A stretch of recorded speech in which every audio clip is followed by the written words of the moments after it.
जय मसीह की। मेरे YouTube channel Hindi Gujarati Bible study में आपका स्वागत है। मैं स्टैनली मैकवान और इन दिनों में प्रकाशित वाक्य को लेकर बाइबल स्टडी चल रही है। आप लगातार मेरे साथ बने रहो, मेरे चैनल को सब्सक्राइब करो और साथ में जो बेल आइकॉन टच करो ताकि मैं जैसे नए नए वीडियो बनाकर रखूँ तुरंत आपको उसकी इन्फॉर्मेशन नोटिफिकेशन जो है वो मिल जाएगी। तो पिछले पार्ट में हमने देखा कि प्रकाशित वाक्य 9:1 जब पांचवें स्वर्गदूत तुरही फूंकी तो स्वर्ग से पृथ्वी पर एक तारा गिरता हुआ दिखा जिसके पास अथाह कुंड की चाबी थी। वो कोई और नहीं लेकिन वो प्रभु यीशु है। वो हम अलग अलग वचनों से देख लिए और उन्होंने आकर ऐसा किया। अथाह कुंड की चाबी थी, दूसरे वचन में लिखा है, और उसने अथाह कुंड को खोला और कुंड में से बड़ी भट्टी का सा धुआं उठा और कुंड के धुएं से सूर्य और वायु अंधियारे हो गए। और मैं आपके लिए पढ़ता हूं और भी आगे। और उस धुएं में से पृथ्वी पर टिड्डियां निकली और उन्हें पृथ्वी के बिच्छुओं की सी शक्ति दी गई और उनसे कहा गया कि पृथ्वी की घास को न किसी हरियाली को न किसी पेड़ को हानि पहुंचाओ, केवल उन मनुष्यों को जिनके माथे पर परमेश्वर की मुहर नहीं है, और उन्हें मार डालने का तो नहीं पर 5 महीने तक लोगों को पीड़ा देने का अधिकार दिया गया। और उनकी पीड़ा ऐसी थी जैसे बिच्छू के डंक मारने से मनुष्य को होती है।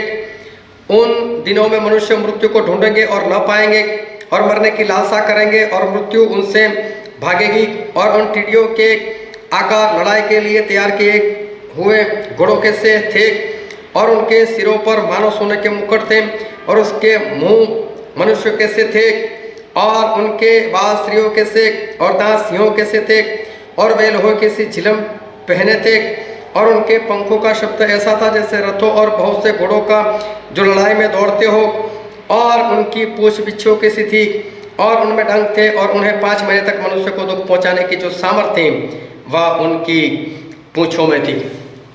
जब 5वें स्वर्गदूत तुरही बजाई तो बाइबल में लिखने के अनुसार अथाह कुंड को खोल दिया गया। ये प्रभु ने खोल दिया और उसमें जितने भी जो स्वर्गदूत थे जिनको बांध कर रखा था उन सबको खोल दिया।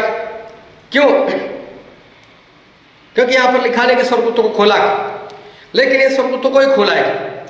वो तो टिड्डिया के समान दिखते थे, उनके मुंह कुछ और कहते हैं, उनका डंक कुछ और कहता है।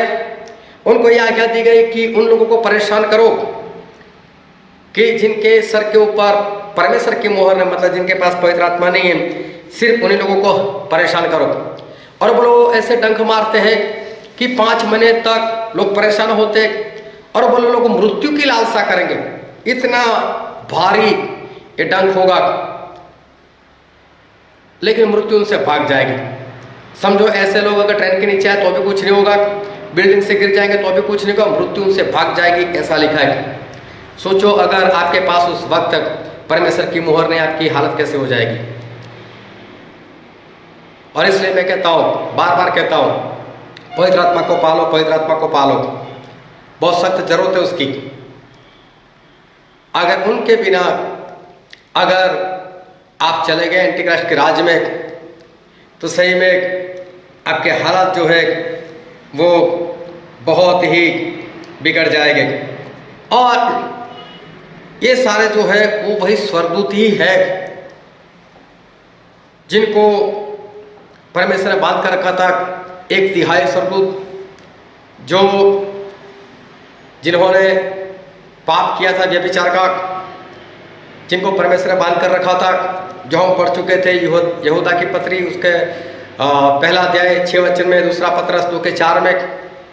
अभी परमेश्वर को खोल रहे हैं लेकिन ये उन्हीं को खोला है, कैसे पता चलेगा? तो आगे मैं पढ़ता हूं उसका 11वां वचन। अथाह कुंड का दूत उन पर राजा था, उसका नाम इब्राहिम ने अब्दुन और यूनानी में अपोलियन है। ऐसा लिखा है कि इसका नाम अब्दोन ये इब्रानी लैंग्वेज है और अपोलियन वो यूनानी लैंग्वेज है और इसका मतलब होता है संहारक, संहार करने वाला, मारने वाला। मारने वाला तो शैतान है, ये तो उनका राजा है।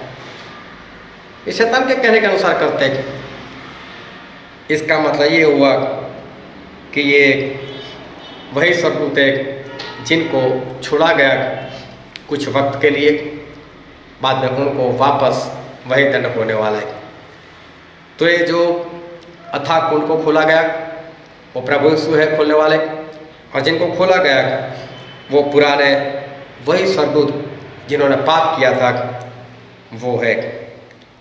तो मेरे साथ बने रहो, परमेश्वर आपको आशीष दे। आमीन।